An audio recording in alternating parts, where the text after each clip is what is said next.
Je demandais aux téléspectateurs en début d'émission, j'espère qu'ils ont leur liste, la liste des fournitures des enfants, puisque la rentrée, c'est déjà, on va dire, c'est demain, hein, c'est dans quelques petits jours.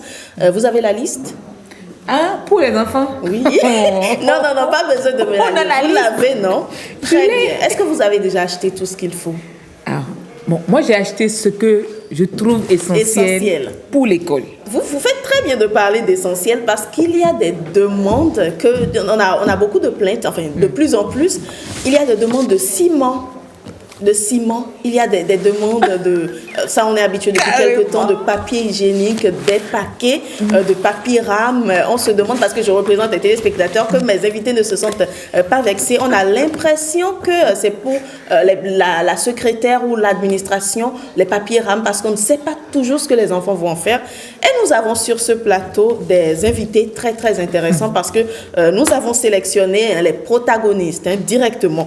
Alors, les fournitures scolaires quittent des exigences fantaisistes. Déjà, on va commencer par c'est quoi déjà exigences fantaisistes? Je reçois pour vous Darius Aworwedji, président du patronat des établissements scolaires privés. Bonjour, monsieur Darius. Bonjour, madame. J'ai bien prononcé Aworwedji? C'est Aworwedji. Aworwedji. Oui. Voilà, toutes mes excuses. Alors, je répète, vous êtes le président du patronat des établissements scolaires privés. Alors, tout ce qui est école privée est représenté sur ce plateau. Ils vont s'expliquer tout à l'heure. Et nous avons en face monsieur Epiphane Azon, président de l'association des parents d'élèves du Bénin, un peu comme pour soutenir Yasmine, qui est parent d'élèves également. Bonjour et bienvenue. Bonjour, madame la journaliste. D'accord. Alors, vous avez la liste, j'imagine, des enfants ou des neveux ou des petits-enfants, pourquoi pas? Surtout pas. Surtout pas, d'accord. Alors, est-ce qu'il y a des demandes fantaisistes que vous notez, parce que j'y vais tout de suite, que vous notez de plus en plus, parce que nous, en notre temps, il suffisait juste du cahier, livre, comme Gol, tout ça va, quoi. Donc, est-ce qu'il y a, vous avez noté des demandes fantaisistes ces temps-ci? Non, il y en a toujours, c'est pas cette fois-ci. Ah, il y en a depuis quelque temps ou depuis toujours? Oui, depuis toujours, mais ça n'a pas été cadré. Et celui qui doit cadrer, c'est l'État. D'accord. C'est l'État qui doit cadrer, sortir la liste des fournitures que tout le monde doit respecter. Mais ce n'est pas le cas, malheureusement. Est-ce que on parle quand on parle d'exigences fantaisistes, pour vous, à quel moment on peut parler de fantaisie lorsqu'il est question de liste de fournitures scolaires? Non, ce dont l'enfant n'a pas en permanence besoin durant l'année scolaire qu'on lui demande. Bon, si je prends par exemple l'école maternelle, d'accord, des papiers hygiéniques, mais parfois les chefs d'établissement en exagèrent. Ils en exagèrent. Il y a des cahiers, une liste de cahiers là. Et lorsque vous constatez à la fin d'année, il y a des cahiers qui n'ont pas pu être utilisés. Alors pourquoi en demander si c'est pour ne pas les utiliser. Voilà. Alors, la bonne personne pour nous répondre est notre protagoniste en face, M. Aworwedji Darius. On va vous poser la question de votre vis-à-vis. Pourquoi demander autant de cahiers si ce n'est pas pour les utiliser? Après, nous allons parler du papier rame et consorts. Oui, merci, madame la journaliste. Merci pour m'avoir donné l'occasion de réagir par rapport à ce sujet-là. D'abord, avant de répondre à sa question, je voudrais cadrer le débat. D'accord. La liste des fournitures est bien cadrée par les autorités nationales. D'accord. Tous les 2 ans, que ce soit le ministre des Enseignements maternels et primaires. Ils sont au courant pour les papiers hygiéniques? J'en reviens. D'accord. Que ce soit le ministre des Enseignements maternels et primaires ou le ministre de l'Enseignement secondaire et de la professionnelle, ils prennent un arrêté chaque 2 mois, chaque 2 ans. D'accord. Le dernier arrêté date il y a 2 ans. Donc, en principe, il y aura un nouvel arrêté pour la rentrée qui commence. D'accord. Et qui doit être préparé. Je ne sais pas si c'est déjà sorti, c'est prêt. D'accord. Donc, en fait, l'autorité cadre la liste des fournitures, non seulement à avoir par les apprenants eux-mêmes, et aussi par les enseignants. Parce qu'il y a des documents d'enseignants, des documents d'accompagnement que l'enseignant doit avoir. Donc, l'apprenant n'est pas tenu d'avoir tout.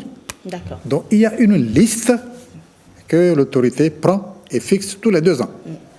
Alors, maintenant, à côté de cette liste-là, il y a parfois des nécessités qui recommandent qu'on prenne des actes, que ce soit dans le public ou dans le privé. Un exemple simple.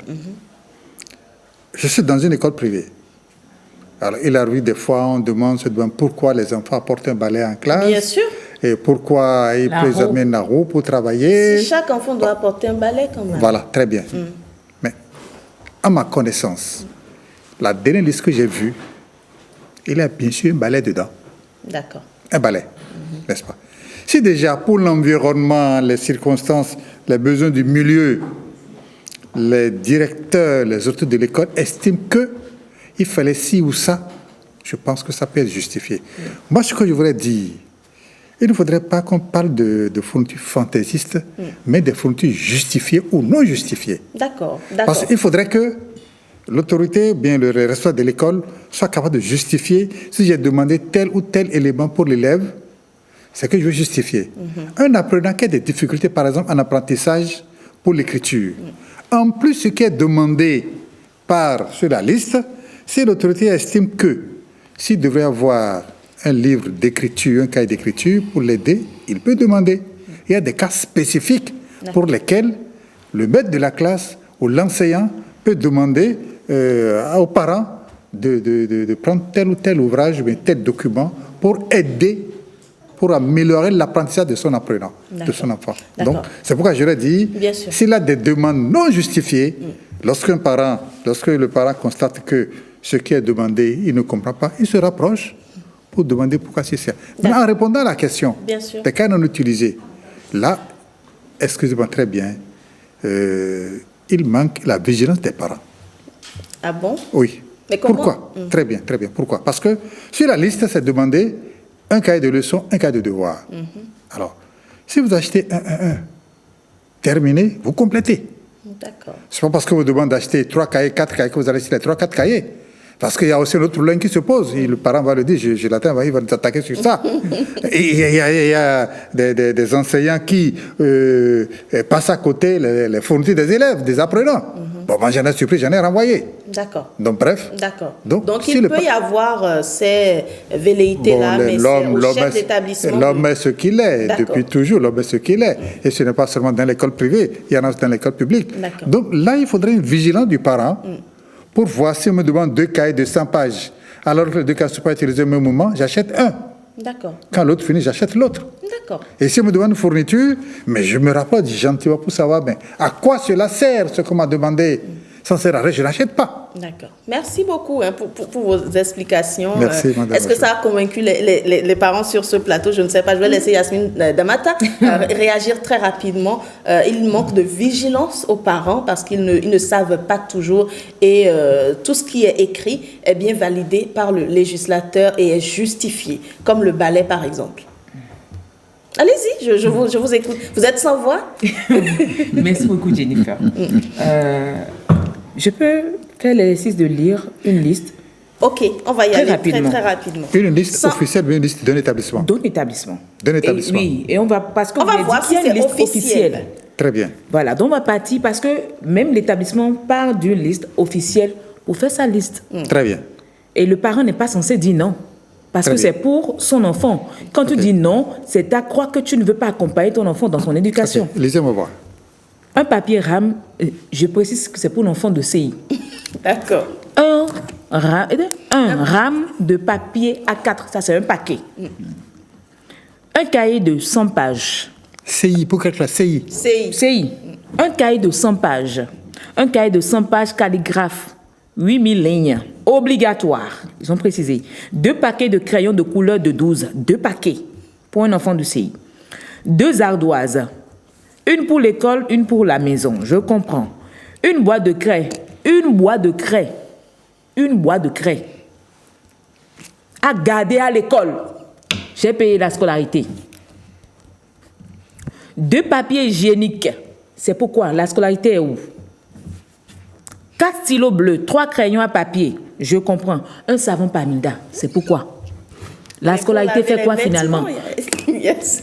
Non, en fait, la scolarité fait quoi quand vous demandez aux parents de payer? Aujourd'hui, la scolarité, c'est pas le minimum là-bas, c'est 100 000. 100 000, c'est ce que tu donnes. Et puis, il y a les à côté qu'on demande aux parents. Moi, j'ai fait je parle de l'année passée seulement. Il y a les frais de TD déjà à partir du CI déjà. Laissez même les frais de TD. Les frais de TD, ça, c'est encore un autre cas. On parle de là. Tu veux payer la scolarité déjà. Qui on te dit c'est 100 000. Mais on te dit il y a les frais, il y a les photocopies à payer.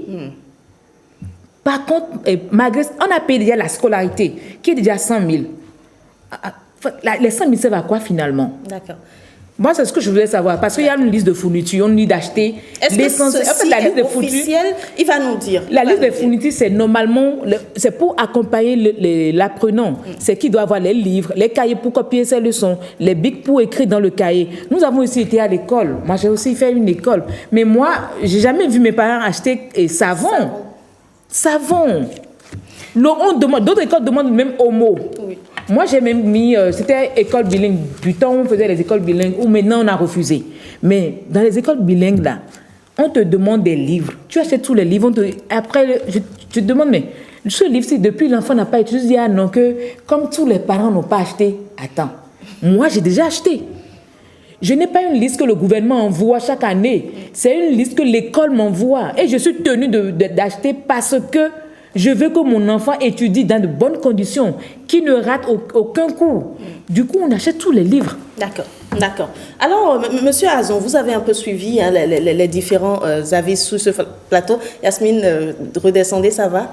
Je vous sens très fâchée. Non, c'est les livres qu'on dit d'acheter dans l'école.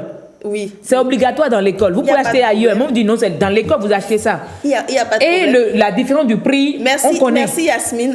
Alors, Monsieur Azon, vous, c'est intéressant parce que vous êtes à la fois parent, mais vous intervenez également avec les différents membres de l'administration.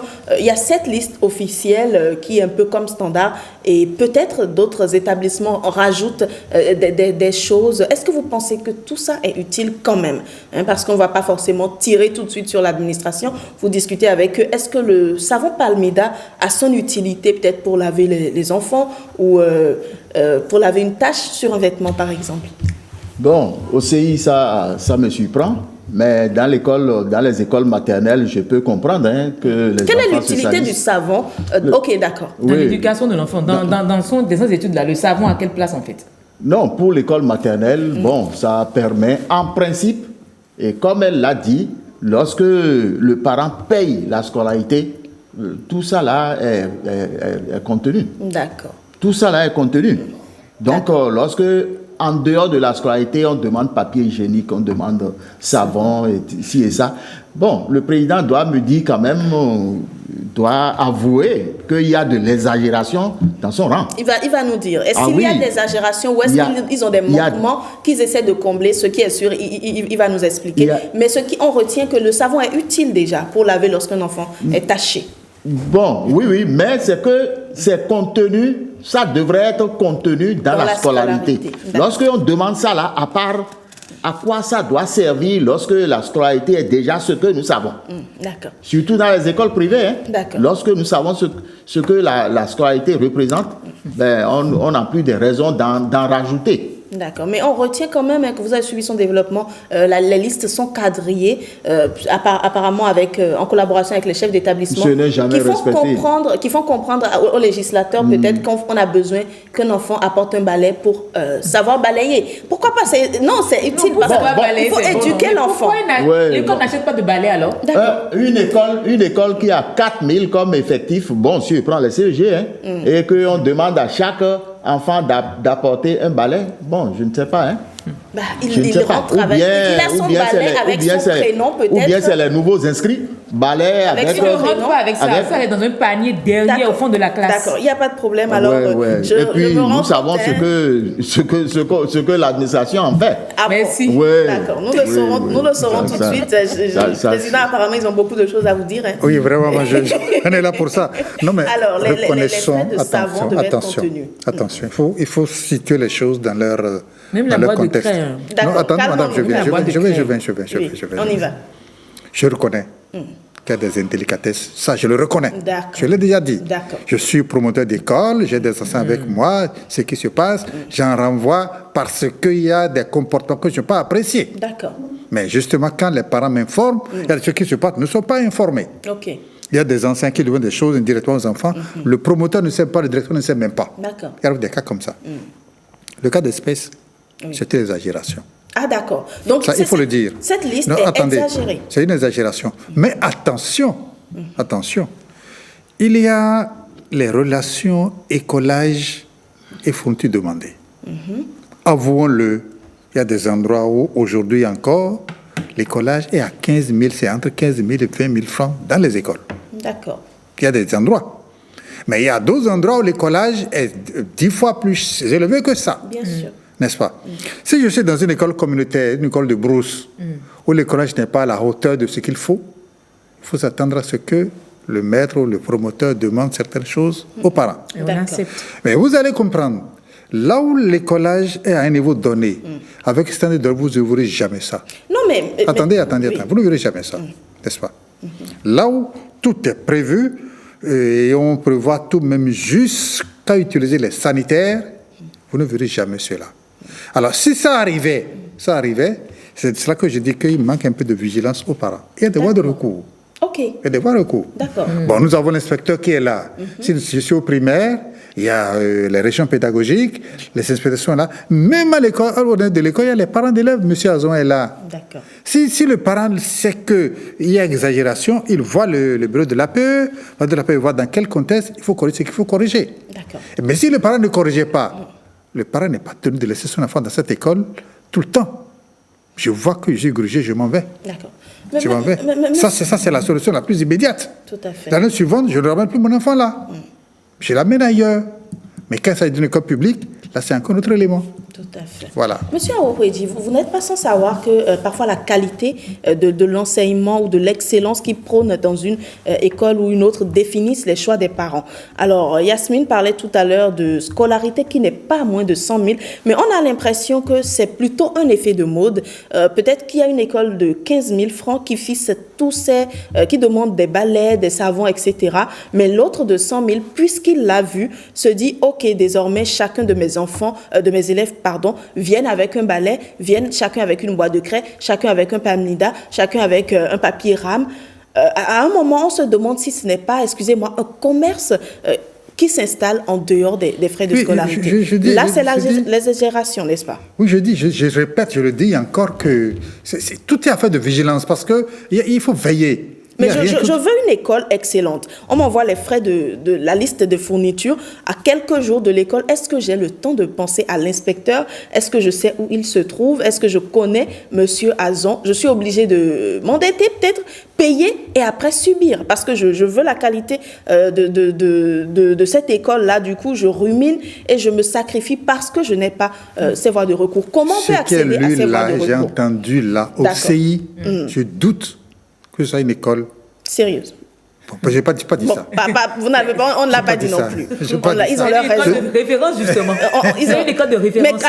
Mais ils accompagnent très bien les enfants, justement. Mais attendez, mais on ne peut pas enlever l'enfant de là à cause de ce qu'il demande. On est tenu de donner une bonne éducation à nos enfants, puisque c'est une école de référence. Et vous savez qu'ils suivent très bien vos enfants. Vous êtes tenu de mettre l'enfant là. Parce que si vous l'emmenez ailleurs, parce que moi, mes enfants ont fait d'autres écoles, j'ai fait l'expérience avec cette école. Je vois que c'est bien. Mais ce qui n'est pas bien, c'est qu'ils exagèrent dans ce qu'ils demandent. Une boîte de craie pour l'école. Attendez. Et je viens encore acheter une boîte de craie pour la maison. L'école, mais vous dites de se plaindre à l'inspecteur. Je vois l'inspecteur là. On va poser la question à M. Azon. M. Azon, vous avez été cité, parce que oui, vous avez été cité, il faut faire recours, il y a des voies de recours. Il y a, je rappelle justement que vous êtes le président de l'association des parents d'élèves du Bénin. Donc tous les parents qui en ont gros sur le cœur peuvent vous contacter. Est-ce qu'ils ont vos contacts? À quel moment on retrouve l'inspecteur pour un temps soit peu atténuer cela? Mon contact est public. Voir l'inspecteur, c'est pas la porte d'à côté. Hein. C'est pas la porte d'à côté parce que ça ne court pas les rues, l'inspecteur. Ça ne court pas les rues et il n'a pas que ça à faire. Il a surtout l'action pédagogique à cadrer, à suivre, à cadrer. Hein, donc, ces petites revendications des parents, l'inspecteur n'a pas le temps de voir ça. Donc, il vaut mieux subir, il vaut mieux y faire avec. Non. On n'est pas tenu de subir. C'est-à-dire, il l'a dit tout à l'heure, on a la possibilité d'enlever, mais c'est après coup. C'est lorsque votre enfant a subi ou bien vous avez subi toute une année scolaire qu'après vous enlevez. Mais vous enlevez là où vous allez. C'est pareil, en fait. C'est pareil. Les balais sont demandés partout. Oui, c'est partout, hein, c'est partout. Donc, vraiment, moi, je crois que lui-même n'a qu'à cadrer ceux qu'il représente. Oui, il dit, oui, justement. Il n'arrive pas à les cadrer parce qu'ils sont nombreux et il en est le président. Non. Nous allons, il y a certainement d'autres réalités à l'interne. Il y a certainement d'autres réalités à l'interne. Yasmine, est-ce que actuellement, face à cette liste, vous pouvez facilement contacter l'inspecteur, l'inspecteur, où est-ce que vous pensez qu'il vaut mieux faire avec et réfléchir peut-être les années qui viennent? Je vais vous dire, l'année passée, j'ai fait exprès. J'ai acheté les papiers, j'ai dit comme ils l'ont demandé. J'ai fait exprès de ne pas envoyer avec le savon. J'ai fait exprès de ne pas envoyer. Vous savez comment réclamer ça? Mais on exige. On m'a réclamé ça sur un mois. Vous avez je dis, bon, le petit me dit, mais maman, mais c'est là, non? Je dis, je sais que c'est là, tu ne touches pas à ça. Finalement, j'ai dû renvoyer. Parce que moi, je me dis... Votre enfant, quel âge, s'il vous plaît? Mon enfant a 9 ans. Au CI? Non, celui de CI a 4 ans. Celui de CI a 4 ans? Oui. Très bien, 4 ans au CI. Oui, non, il y aura 5 ans, en mars. Alors, est-ce qu'en dehors du CI, on a réclamé des papiers hygiéniques? Quand il était à la maternelle, ils ont réclamé. À la maternelle? Le premier au CE2, on lui a réclamé. Au CM1, on le lui réclame déjà. J'ai ma liste, là, on le lui réclame déjà aussi. Est-ce que c'est des sanitaires modernes ou bien traditionnels? Non, modernes.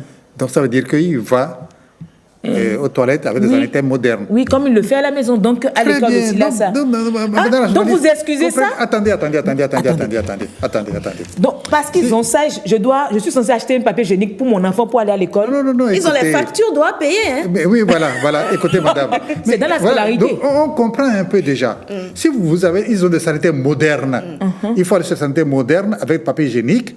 Et que ces consommables, les enfants en abusent. Ils en abusent de ces consommables, vous le savez très bien. C'est pour ça qu'il faut que les parents achètent, c'est ça? Non, il faut comprendre. Moi, je dis, en toute chose... Les enfants en abusent, mais vous-même, vous abusez déjà de la scolarité. Non, c'est pas ce que je dis.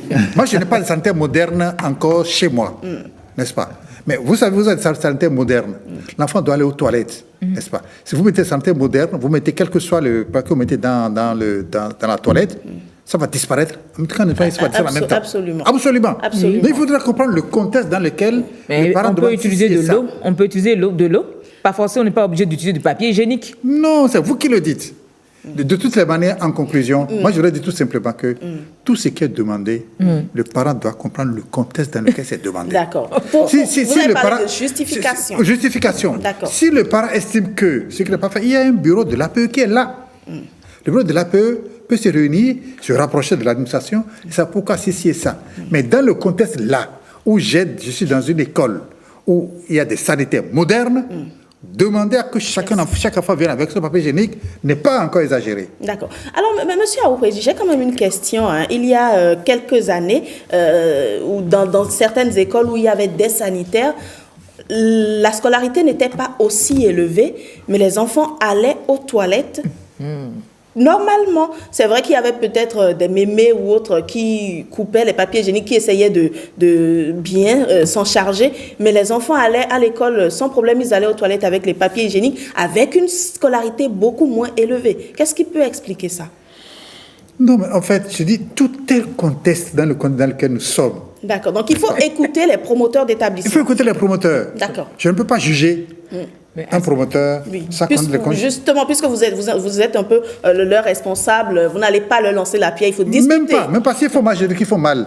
La preuve est que, tel que nous sommes en train de dire maintenant, je voudrais bien me rapprocher de cette école-là pour savoir de quelle question. Pour savoir de quelle question. Mais quand j'ai déjà compris que cette école-là des sanitaires modernes, j'ai compris en même temps pourquoi on demande les papiers hygiéniques de la maternelle jusqu'au CM2. D'accord. Il y a monsieur Azon qui vous fait un peu le procès de ne pas toujours les contrôler et qu'il y a de l'exagération. Non, d'accord. Dans ces conditions, il faut lancer là-bas. Je reconnais que dans certaines écoles, il y a des problèmes. Mais de la même manière, il faudrait que l'association des parents d'élèves dans les écoles soit efficace. Retour de balle. Pas pour détruire, mais qu'ils participent. Ils sont parfois même d'accord avec la direction. Hein. Retour de balle 2, monsieur Azon. Ils sont parfois d'accord avec la direction. Parce que, attends, si tu viens, celui qui est président ou celle qui est présidente là, est aisé. Il est libre d'acheter, la personne est libre d'acheter tout ce qu'il veut, tout ce qu'elle veut, pardon, à ses enfants. Donc, C'est la complicité entre l'école et la direction. Est-ce que vous approuvez ça parce que vous étiez en train de faire un développement tout à l'heure? Non, les parents d'élèves, il y a plusieurs catégories. D'accord. Quand je parle du bureau des parents d'élèves, il y en a qui accompagnent très bien, il y en a qui détruisent. Ah, d'accord. Ils détruisent. Il y en a qui accompagnent très bien l'école. Comme ceux dont Yasmine parle, qui accompagnent bien très bien. Non, pas dans le cas positif, pas accompagner comme ça. Ils accompagnent le dialogue, qu'est-ce qu'ils peuvent pour améliorer. Mais il y a d'autres qui sont là. Au lieu d'accompagner, viennent créer encore d'autres problèmes à l'école. Monsieur Azon, les parents d'élèves, certains responsables du bureau des parents d'élèves accompagnent plutôt l'établissement, comme le dit Yasmine, appuient lorsqu'on demande papier hygiénique, ils disent oui, il le faut. Qu'est-ce qui peut expliquer ça? Parce que vous les représentez également sur ce plateau. Est-ce que vous n'arrivez pas à les cadrer aussi? Lorsque les parents d'élèves, lorsque le bureau est convaincu de la nécessité de ce que l'administration demande, elle peut à son tour, est-ce que ce bureau peut à son tour dire aux parents pourquoi c'est demandé. Donc l'administration peut vous convaincre. Par exemple, vous voyez les papiers hygiéniques sont de plus en plus chers, il faut que les parents les achètent et vous, à votre tour, vous allez expliquer aux parents. Non, je dis que les papiers hygiéniques, en principe, on ne doit pas les demander parce que là où c'est demandé les papiers hygiéniques, la scolarité est déjà forte. D'accord. Elle est déjà forte. Donc vous tenez compte de tout ça. Voilà, on doit tenir compte de tout ça là. Et puis, l'État doit cadrer l'écolage. C'est l'écolage, d'accord. Ça, c'est un autre sujet. Dans le public, déjà, ça se passe bien. Et puis, à Cotonou, par exemple, les collèges, c'est 16 000, je crois 16 100 francs ou 16 200.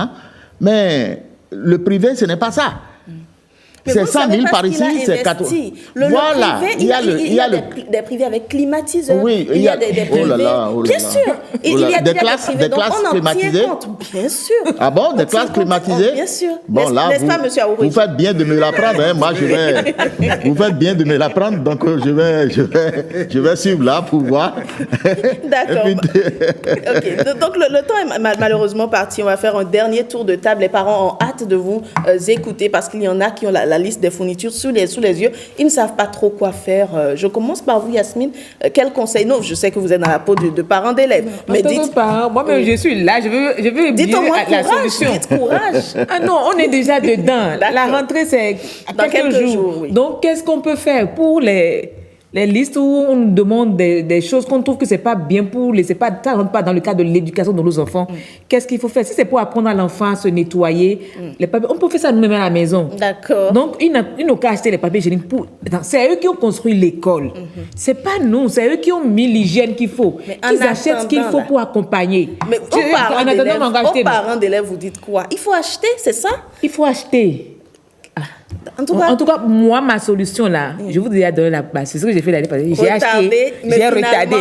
Maintenant, s'ils ne demandent plus, tant mieux. Mais s'ils exigent que pour ça, parce que parfois, ils vous harcèlent à la limite. On vous réclame ça comme si c'était de la scolarité qu'on vous réclamait. Donc, vous êtes obligé de donner. Sinon, parfois, moi, je diminue. Hein, parfois, on te demande 2 vrais dessinateurs. C'est une solution. 2 vrais dessinateurs. Parce que les enfants perdent le premier parfois. Il faut anticiper. En fait, c'est ce que je dis. L'école fait quoi? Le maître fait quoi? Attendez, vous demandez un vrai dessinateur à l'enfant.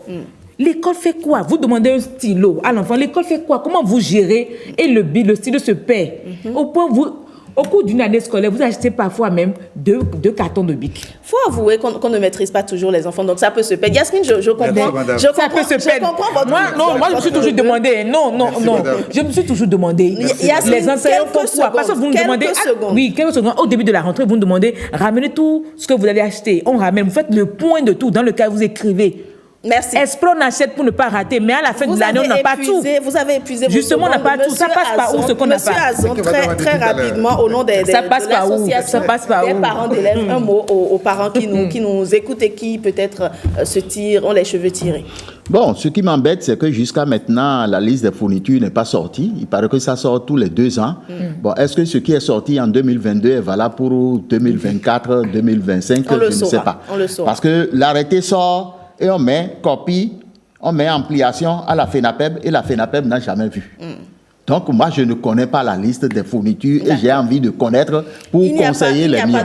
Tous les parents, il n'y a pas de problème. Moi-même, je veux la liste. Hein. Non. Voilà. Je veux ça. Quand M. Azon a la liste, ne vous en faites pas. Vous aurez. Alors, très rapidement. Vous serez déçus par la liste. N'est-ce pas? La liste. Parce que pourquoi la liste est quoi? La liste est englobante Oui, mais au moins, on verra s'il y a le savon dedans, s'il y a le papier hygiénique, s'il y a la roue. Oui, Monsieur Awo-Redji, oui, très rapidement. Je vais donner 2 parents. D'accord. Les parents de suivre intégralement la liste. Non, pas la liste, d'être en contact avec l'école. D'accord. Et de comprendre ce qu'on leur demande. De chercher à comprendre ce qu'on leur demande. Maintenant, par rapport à la liste, une fois qu'il a une liste de l'année passée, un arrêté qui est pris, même s'il n'y a pas un nouvel arrêté qui est pris, je pense que ce qui est pris l'année passée est encore valable au moins à 90%. D'accord. Maintenant, il y a une question qui est posée. Les écoles bilingues autorisé, continuez pas à faire le bilinguisme là, il n'y a pas de souci. C'est lorsque vous n'êtes pas autorisé pour faire le bilinguisme là, c'est dans ce cas que le ministère vous dit non. Donc, si vous êtes autorisé pour la semaine spécifique, on permet de le faire. Donc là, il n'y a pas de souci. On a compris. Merci beaucoup, chers invités. Mais vraiment, le temps est très court. Oui, le temps, malheureusement, est limité, mais on a dit l'essentiel. Les parents vont en tirer ce qu'il faut. Je rappelle, monsieur Darius Awo-Redji, que vous êtes le président du patronat des établissements scolaires privés. Donc, ceux qui ont des choses à dire aux écoles privées, il était sur le plateau, il a répondu. En face, monsieur Epiphane Azon, président de l'association des parents d'élèves du Bénin. Merci à vous également. Et Yasmine Damata, journaliste et parents d'élèves, qui avait beaucoup à dire sur ce plateau. On va vous raccompagner, chers invités, et on installe mes chroniqueurs pour le quiz. C'est tout de suite.